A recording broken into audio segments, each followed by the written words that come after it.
My wonderful timeless reality family. I am Amuche Okoro, and today's presentation is one of the most important conversations we will ever have on this platform. Our topic is the great disconnect. Why humans drift away from the universal order, and why chaos rises when natural laws are broken.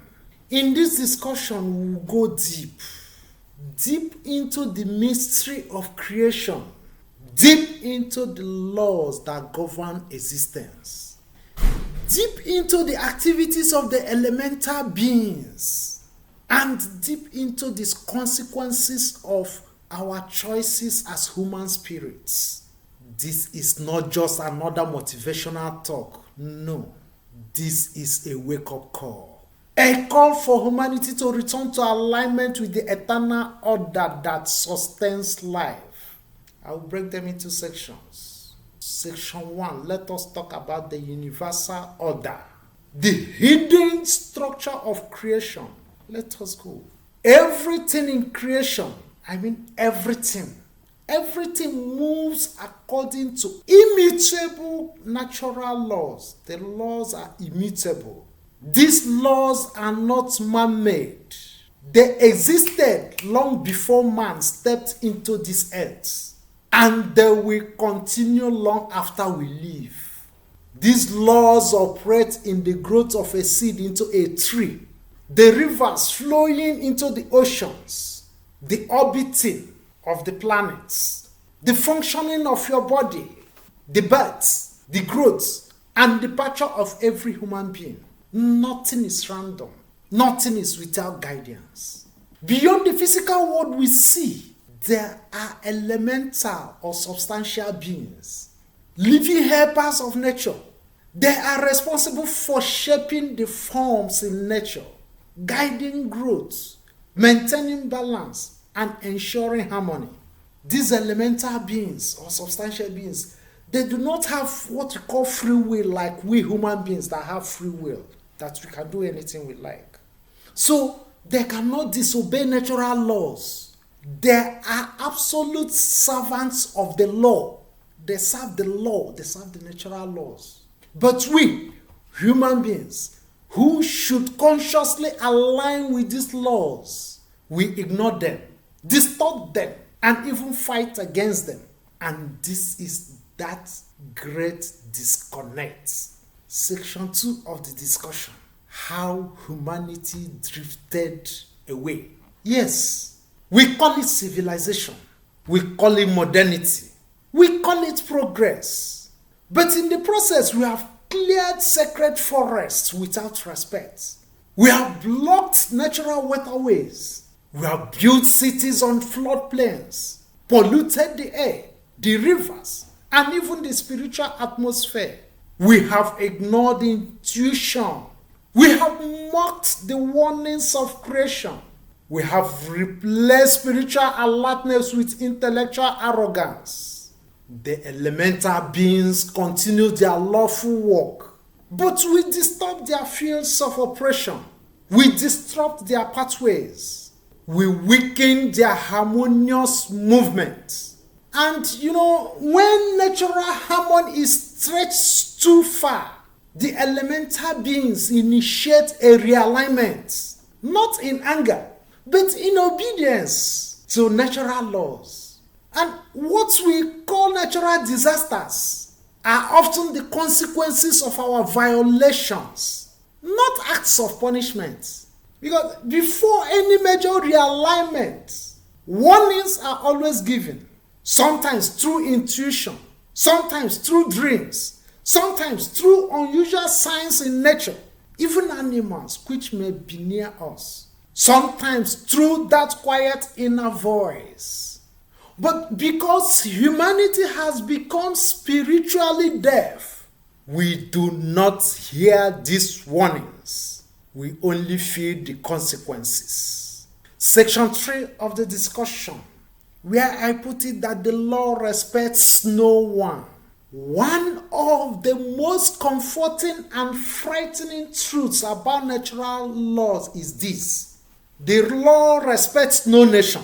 It respects no tribe. It respects no class, no wealth, no title. In the eyes of the natural laws, you are not seen as a Nigerian or American or Igbo or Hausa. You are simply a human spirit. The law deals with you based on your thoughts, based on your words, your actions, the vibrations you release into the creation. And this is why people cannot hide behind religion, status, or power. You cannot bribe the natural laws. You cannot deceive them. You cannot escape them. Section 4 of the discussion, I put it, the seed you sow, you must reap, here or beyond. Many people live as if earthly life is the end. They deceive themselves saying, once I die, everything ends, no consequences. No, natural laws do not end because you dropped the physical body. They follow you into the beyond. Whatever seed you sow, whether in thought, words, or action, you must reap it, here on earth or in the great beyond. Or even when you return in another earth life, the law of sowing and reaping is eternal. So, whether you are a leader, citizen, parent, follower, youth, businessman, whatever you put into creation returns to you multiplied in so many folds. And this applies to corruption, injustice, hatred, exploitation, violence, oppression, lies, manipulations. And also, it applies to love, truth, kindness. It applies to justice, compassion, integrity. Creation keeps perfect records. Nothing, I repeat, nothing is ever forgotten. Let us look at this section 5 of the discussion. I put it, the consequences of the great disconnect in society.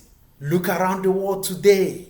Political failures, economic instability, corruption, environmental degradation, social decay, family breakdown, wars, distrust, leadership crisis, youth confusion, moral collapse. All these are not coincidences. They are the result of drifting away from natural laws. When a nation breaks natural laws, it experiences collective consequences. When a politician breaks natural laws, their leadership brings turmoil. When a family breaks natural laws, love collapses. When a person breaks natural laws, inner peace disappears. The chaos we see globally is not accidental. It is the harvest of seeds humanity have been sowing for centuries. Section 6 of this discussion, reconnecting, aligning with our inner being and guardian angel. Every human spirit was given a guardian angel, a luminous helper assigned to guide, protect, and warn. But the guardian angel can only guide you to the extent that you are awake. If your mind is noisy, if your life is chaotic, your desires are unrestrained, your conscience is silenced, you will not hear the guidance. So, to reconnect, you must, number 1, silence the inner noise. Make space for intuitive perception. Number 2, live honestly. Truth aligns you automatically with the laws. Number 3, respect nature. Stop abusing creation. Number 4, stay spiritually alert. Observe the signs in your environment. Number 5, cultivate humility. Recognize that intellectual brilliance is not spiritual wisdom. Number 6, follow your intuition. It is the voice through which the guardian angel whispers warning. Section 7 of the discussion, the path to harmony. I still put it, the timeless reality remedies. So, here are the timeless reality guidelines for realignment. And I take them one after the other. Number 1, live in accordance with the law of sowing and reaping. Before you think, speak, or act, ask yourself, what seed am I planting? Number 2, respect the elemental beings. Treat nature with dignity. Don't disturb what you do not understand. Number 3, stay spiritually awake. Pay attention to the quiet warnings. Number 4, purify your thoughts. Your thoughts shape your reality and influence the invisible world. Walk with your guardian angel. Become sensitive to the gentle guidance within. Seek truth, not convenience. Number 7, be responsible for your footprint. Physically, morally, spiritually. Humanity is not suffering because creation is hostile. Creation is perfect. The laws are perfect. The elemental beings are perfect. The order is perfect. We are the ones out of alignment, we human beings. We are the ones who must return. If we obey the natural laws, we rise. If we break them, we fall. It is that simple. Today, I call on every listener. Return to order. Return to truth. Return to humility. Return to natural alignment. The universe is not against us. We are simply standing against its laws. We are only standing against the laws of the universe. So let us reconnect. Let us discover who we truly are as human spirits. Let us walk again in harmony with nature, with our guardian angels, and with the eternal laws that sustain life. When we realign, chaos will fade, clarity will rise, and the world will become a better place, starting from you and radiating out into all creation. Thank you for joining me today. I am Amuche Okoro, and this is Timeless Reality. Until next time, align with the natural laws, live in truth, and let your life be a timeless message to the world.